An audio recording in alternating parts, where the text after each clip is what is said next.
नमस्कृत्य नरं चैव नरोत्तमं देवीं सरस्वतीं व्यासं ततो जयमुदीरयेत्। ओम नमो भगवते वासुदेवाय। ओम नमः पितामहाय। ओम नमः प्रजापतिभ्यः। ओम नमः कृष्णद्वैपायनाय। ओम नमः सर्वविघ्नविनायकेभ्यः।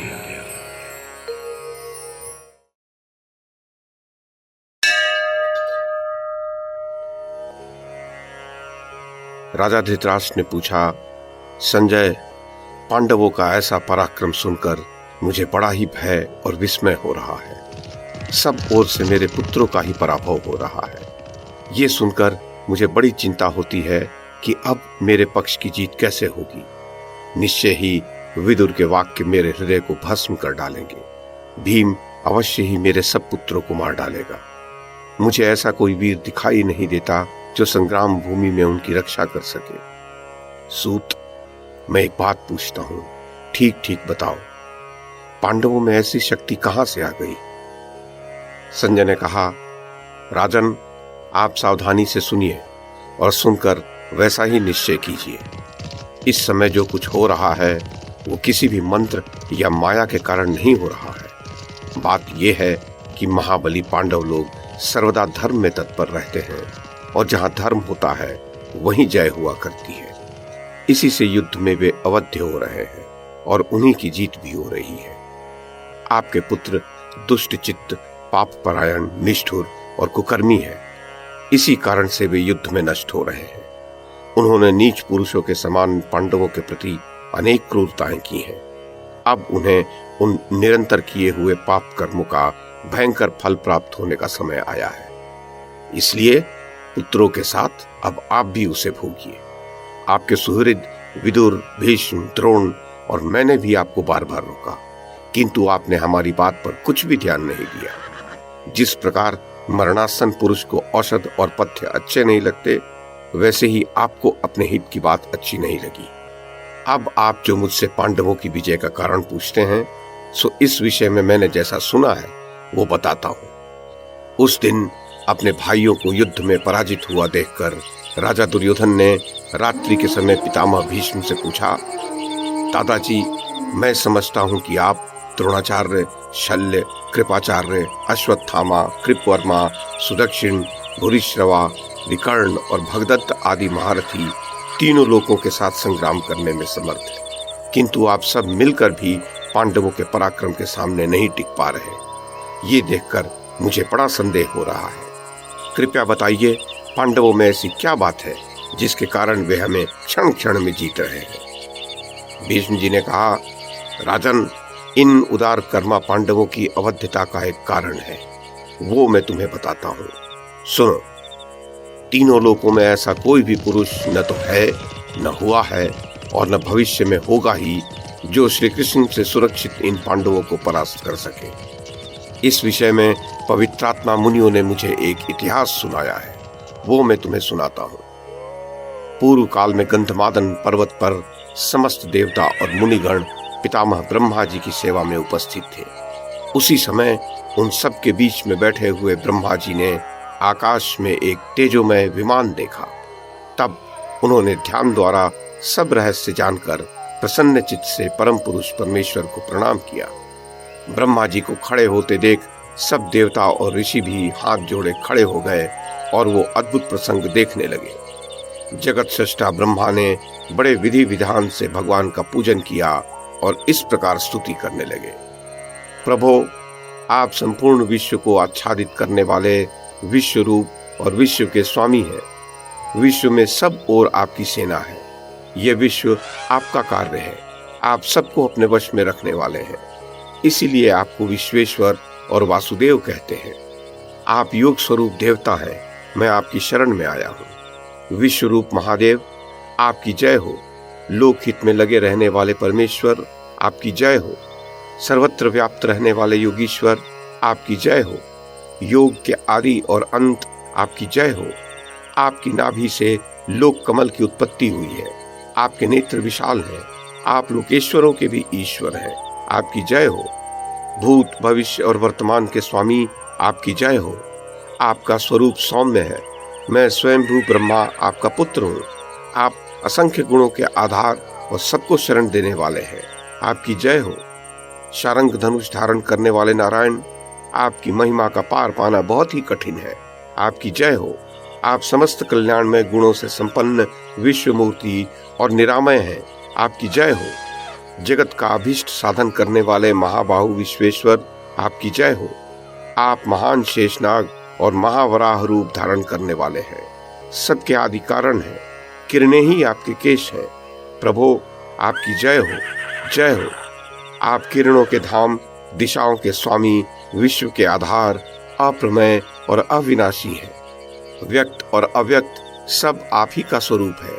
आपके रहने का स्थान असीम अनंत है। आप इंद्रियों के नियंता हैं। आपके सभी कर्म शुभ ही शुभ हैं। आपकी कोई इयत्ता नहीं है। आप स्वभावतः गंभीर और भक्तों की कामनाएं पूर्ण करने वाले हैं। आपकी जय हो। ब्रह्मन, आप अनंत बोध स्वरूप हैं, नित्य हैं और संपूर्ण भूतों को उत्पन्न करने वाले हैं।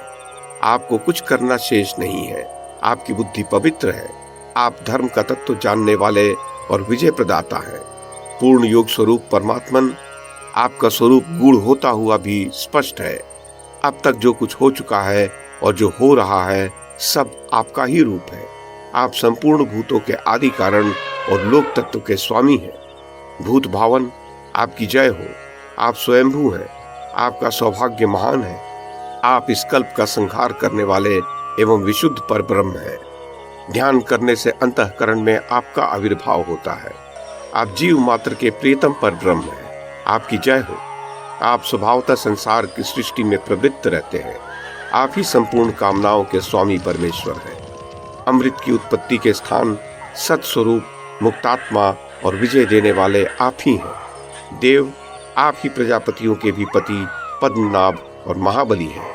आत्मा और महाभूत भी आप ही हैं। सत्स्वरूप परमेश्वर, आपकी जय हो।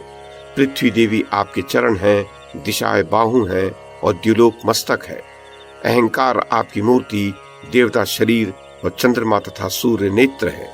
तप और सत्य आपका बल है तथा धर्म और कर्म आपका स्वरूप है। अग्नि आपका तेज, वायु श्वास और जल स्वेद है। अश्विनी कुमार आपके कान और सरस्वती देवी आपकी जिह्वा है। वेद आपकी संस्कार निष्ठा है। यह जगत आप ही के आधार पर टिका हुआ है।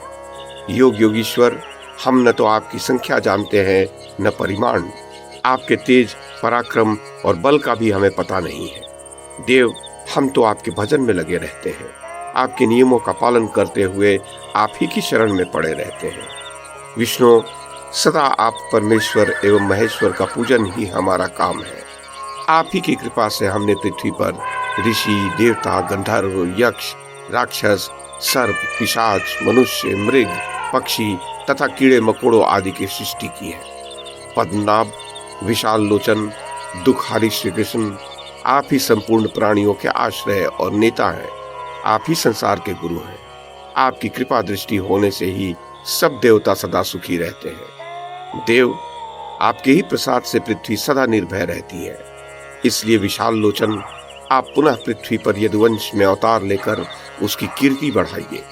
प्रभु, धर्म की स्थापना, दैत्यों के वध और जगत की रक्षा के लिए हमारी प्रार्थना अवश्य स्वीकार कीजिए। भगवान वासुदेव, आपका जो परम गुह्य स्वरूप है, उसका इस समय आप ही की कृपा से हमने कीर्तन किया। दुर्योधन, तब दिव्य रूप श्री भगवान ने अत्यंत मधुर और गंभीर वाणी में कहा, तात, तुम्हारी जो इच्छा है वो मुझे योग बल से ज्ञात हो गई है, वो पूर्ण होगी।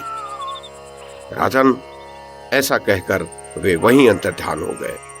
ये देखकर देवता, गंधर्व और ऋषियों को बड़ा आश्चर्य हुआ और उन्होंने बड़े कौतूहल से ब्रह्मा जी से पूछा, भगवान, आपने जिनकी ऐसे श्रेष्ठ शब्दों में स्तुति की, वे कौन थे? उनके विषय में हम कुछ सुनना चाहते हैं। तब भगवान ब्रह्मा ने मधुर वाणी में कहा, ये स्वयं पर ब्रह्म थे, जो समस्त भूतों के आत्मा, प्रभु और परम पद स्वरूप है। मैंने संसार के कल्याण के लिए उनसे प्रार्थना की है कि आपने जिन दैत्य, दानव और राक्षसों का संग्राम में वध किया था, वे इस समय मनुष्य योनि में उत्पन्न हुए हैं। अतः आप उनके वध के लिए नर सहित मनुष्य रूप में उत्पन्न हुए। सो अब वे दोनों नर नारायण मनुष्य लोक में जन्म लेंगे, किंतु मूढ़ पुरुष उन्हें पहचान नहीं सकेंगे। ये शंख चक्र गदाधारी वासुदेव संपूर्ण लोकों के महेश्वर हैं। ये मनुष्य हैं, ऐसा समझकर इनका तिरस्कार नहीं करना चाहिए। यही परम गुह्य है, यही परम पद है, यही पर ब्रह्म है, यही परम यश है और यही अक्षर अव्यक्त एवं सनातन तेज है। यही पुरुष नाम से प्रसिद्ध है तथा यही परम सुख और परम सत्य है। अतः अपने सुहृदों को अभय करने वाले इन किरीट कौस्तुभधारी श्री हरि का जो तिरस्कार करेगा वो भयंकर अंधकार में पड़ेगा। दुर्योधन देवता और ऋषियों से ऐसा कहकर ब्रह्मा जी उन्हें विदा करके अपने लोक को चले गए और वे सब स्वर्ग में चले गए। एक बार कुछ पवित्रात्मा मुनिगण श्री कृष्ण के विषय में चर्चा कर रहे थे। उन्हीं के मुख से मैंने ये प्राचीन प्रसंग सुना था। यही बात मैंने जमदग्नि नंदन परशुराम, मतिमान मार्कंडेय और व्यास तथा नारद जी से भी सुनी। ये सब जानकर भी हमारे लिए श्री कृष्ण वंदनीय और पूजनीय क्यों नहीं है? हमें तो अवश्य ही उनका पूजन करना चाहिए। मैंने और अनेक वेदवेत्ता मुनियों ने तो तुम्हें बार बार श्री कृष्ण और पांडवों के साथ युद्ध ठानने से रोका था, किंतु मोहवश तुमने इसका कोई तत्व ही नहीं समझा।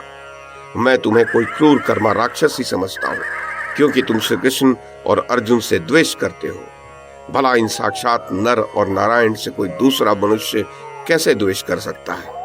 मैं तुमसे ठीक ठीक कहता हूँ, ये सनातन अविनाशी सर्वलोक में नित्य जगदीश्वर, जगधर्ता और अविकारी हैं। यही युद्ध करने वाले हैं, यही जय हैं और यही जीतने वाले हैं। जहाँ श्री कृष्ण है वहीं धर्म है और जहाँ धर्म है वहीं जय है। श्री कृष्ण पांडवों की रक्षा करते हैं, इसीलिए उन्हीं की जय भी होगी।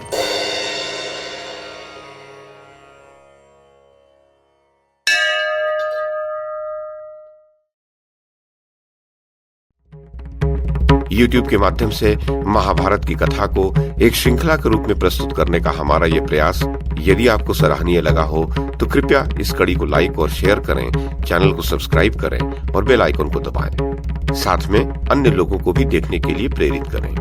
धन्यवाद और नमस्कार।